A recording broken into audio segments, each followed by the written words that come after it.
सोचो, आप एक लग्जरी क्रूज शिप पर हो। आसपास 2000 से ज्यादा लोग हैं। म्यूजिक चल रहा है, लोग डांस कर रहे हैं, सब कुछ परफेक्ट लग रहा है। लेकिन कुछ घंटों बाद एक 23 साल की लड़की ऐसे गायब हो जाती है जैसे वह कभी थी ही नहीं। न कोई चीख, न कोई विटनेस, न कोई बॉडी, न कोई जवाब। और 25 साल बाद भी दुनिया एक ही सवाल पूछ रही है, एमी ब्रैडली के साथ आखिर हुआ क्या था? मार्च 1998। एमी ब्रैडली अपने पेरेंट्स और भाई के साथ कैरेबियन क्रूज वेकेशन पर गई थी। एमी एनर्जेटिक थी, फ्रेंडली थी और लाइफ एंजॉय करना पसंद करती थी। फैमिली के लिए यह ड्रीम वेकेशन थी। दिन भर साइट सीइंग, रात भर म्यूजिक और पार्टीज, सब कुछ नॉर्मल चल रहा था। क्रूज के एक रात पहले शिप पर डांस पार्टी हो रही थी। एमी और उसका भाई भी वहां मौजूद थे। विटनेसेस के मुताबिक एमी खुश थी, हंस रही थी, डांस कर रही थी, किसी भी तरह से परेशान नहीं लग रही थी। रात धीरे धीरे गुजारती गई। लगभग सुबह के 3 बजे एमी अपने केबिन की तरफ लौट गई। उसके फादर भी कुछ देर बाद केबिन में आ गए। सब लोग सो गए, या कम से कम उन्हें ऐसा ही लगा। सुबह लगभग 5 बजे एमी के फादर की आंख खुली। उन्होंने बैल्कनी पर एमी को देखा। वो चेयर पर बैठी हुई थी, समुंदर की तरफ देख रही थी। सब कुछ नॉर्मल था। फादर फिर से सो गए, लेकिन जब वो कुछ देर बाद दोबारा उठे, एमी वहां नहीं थी। बैल्कनी खाली थी, कैबिन खाली था और एमी गायब थी। पहले फैमिली को लगा वो मॉर्निंग वॉक के लिए गई होगी या कॉफी लेने गई होगी, लेकिन वक्त गुजरता गया और एमी वापस नहीं आई। अब पैनिक शुरू हो चुका था। फैमिली ने शिप स्टाफ को इन्फॉर्म किया। सर्च शुरू हुई, लेकिन यहीं पर एक बड़ी गलती हुई। फैमिली के मुताबिक शिप को तुरंत लॉकडाउन कर देना चाहिए था, लेकिन ऐसा नहीं हुआ। जब तक सिचुएशन की सीरियसनेस समझ आई, शिप अपने डेस्टिनेशन के पास पहुंच चुकी थी। हजारों पैसेंजर्स उठाने वाले थे, और अगर एमी को किसी ने किडनैप किया था तो शायद उसके पास निकलने का मौका मिल चुका था। इन्वेस्टिगेशन की पहली थ्योरी थी एक्सीडेंट। क्या एमी बालकनी से गिर गई? क्या वह समुद्र में चली गई? सुनने में यह थ्योरी सिंपल लगती है, लेकिन प्रॉब्लम यह थी, एमी ट्रेन्ड स्विमर थी, एथलेटिक थी, और सबसे इंपॉर्टेंट, कोस्ट गार्ड को उसका कोई ट्रेस नहीं मिला। मासिव सर्च ऑपरेशन चलाया गया। समुंदर के बड़े एरिया को सर्च किया गया, लेकिन ना बॉडी मिली, ना कपड़े, ना कोई पर्सनल आइटम, कुछ भी नहीं। जैसे एमी हवा में गायब हो गई हो। और फिर केस और स्ट्रेंज हो गया। कुछ विटनेसेस सामने आए। उन्होंने बताया कि एमी को शिप के कुछ क्रू मेंबर्स के साथ देखा गया था, खासकर एक म्यूजिशियन के साथ। रिपोर्ट्स के मुताबिक दोनों पार्टी के दौरान बात कर रहे थे। पुलिस ने क्वेश्चनिंग की, लेकिन कोई सॉलिड एविडेंस नहीं मिला। केस फिर से अंधेर में चला गया। लेकिन कहानी यहीं खत्म नहीं होती। कुछ साल बाद अजीब रिपोर्ट्स आनी शुरू हुई। अलग अलग लोग क्लेम करने लगे कि उन्होंने एमी को देखा है। किसी ने कैरेबियन आइलैंड पर, किसी ने एक होटल में, किसी ने एक बीच के पास। सबसे शॉकिंग क्लेम एक रिटायर्ड नेवी ऑफिसर ने किया। उसने कहा कि एक वूमन उसके पास आई थी और उसने कहा था, मैं एमी ब्रैडली हूं, प्लीज मेरी मदद करो। लेकिन जब तक एक्शन लिया गया, वो वुमन गायब हो चुकी थी। पुलिस कभी कंफर्म नहीं कर पाई कि यह सच था या नहीं। फिर 2005 में इंटरनेट पर कुछ फोटोग्राफ्स सामने आई। फोटोज में एक वुमन थी। कई लोगों को लगा कि वो एमी जैसी दिखती है। फैमिली ने फोटोज देखी और उनकी उम्मीद दोबारा जिंदा हो गई। लेकिन एक्सपर्ट्स कोई फाइनल कंक्लूजन तक नहीं पहुंच सके। एक बार फिर सवाल तो मिले, जवाब नहीं।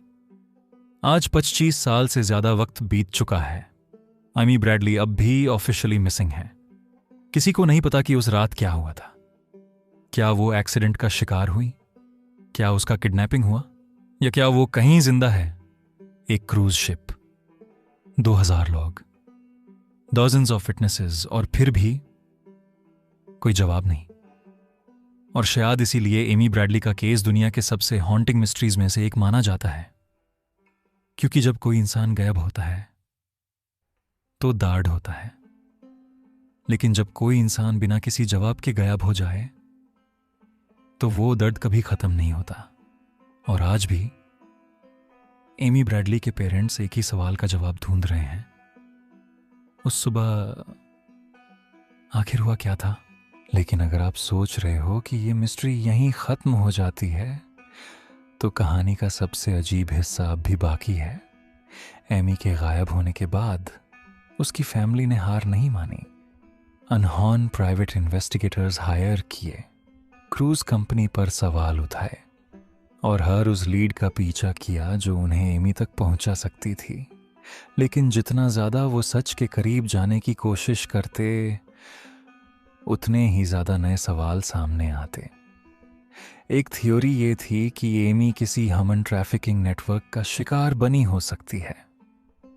ये थ्योरी तब और मजबूत हुई जब कुछ विटनेसेस ने क्लेम किया कि उन्होंने एमी जैसी दिखने वाली वुमन को कैरिबियन आइलैंड्स में देखा था। कुछ लोगों ने कहा वो परेशान लग रही थी, कुछ ने कहा वो किसी और के कंट्रोल में लग रही थी। लेकिन पुलिस कभी इन क्लेम्स को वेरीफाई नहीं कर पाई। फिर एक और स्ट्रेंज इंसिडेंट हुआ। एक टूरिस्ट ने क्लेम किया कि उसने एक पब्लिक प्लेस पर एमी जैसी वूमन देखी थी। उसके मुताबिक वह वूमन उससे देखकर घबरा गई थी और फिर भीड़ में गायब हो गई। क्या वो सच में एमी थी या सिर्फ एक कोइंसिडेंस? आज तक किसी को नहीं पता।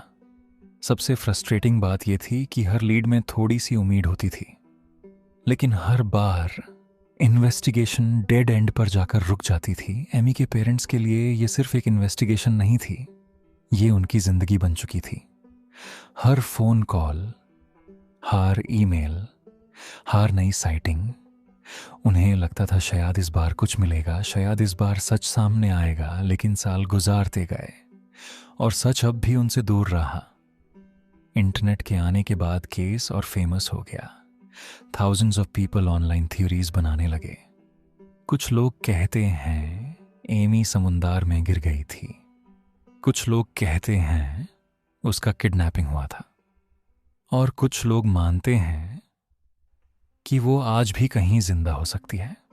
लेकिन प्रॉब्लम यह है, इनमें से किसी भी थ्योरी को प्रूव करने के लिए सॉलिड एविडेंस नहीं है, और इन्वेस्टिगेशन में एविडेंस ही सब कुछ होता है। आज जब एक्सपर्ट्स इस केस को देखते हैं तो वो एक कुछ पे एग्री करते हैं। एमी ब्रैडली का डिसअपीयरेंस अनयूजुअल था, बहुत अनयूजुअल। एक मॉडर्न क्रूज शिप, हजारों लोग, सिक्योरिटी स्टाफ, क्रू मेंबर्स, और फिर भी एक इंसान बिना कोई ट्रेस छोड़े गायब हो जाता है। ये बात आज भी लोगों को परेशान करती है। सोचो, आप एक शिप पर हो, चारों तरफ समुंदर है, भागने की जगह नहीं, छुपने की जगह नहीं, और फिर भी एक इंसान ऐसे गायब हो जाए कि 25 साल बाद भी कोई ना बता सके कि उसके साथ क्या हुआ। ये किसी मूवी की स्टोरी लगती है, लेकिन एमी ब्रैडली के पेरेंट्स के लिए ये रियलिटी है। आज भी उनका इंतजार खत्म नहीं हुआ। आज भी जब फोन बजता है, उनके दिल में एक छोटी सी उम्मीद जगती है कि शायद, बस शायद, इस बार उन्हें जवाब मिल जाए। लेकिन फिलहाल एमी ब्रैडली का केस दुनिया के सबसे मिस्टीरियस मिसिंग पर्सन केसेस में से एक बना हुआ है। एक ऐसा मिस्ट्री जहां थ्योरीज बहुत हैं, सवाल बहुत हैं, लेकिन जवाब आज भी नहीं है।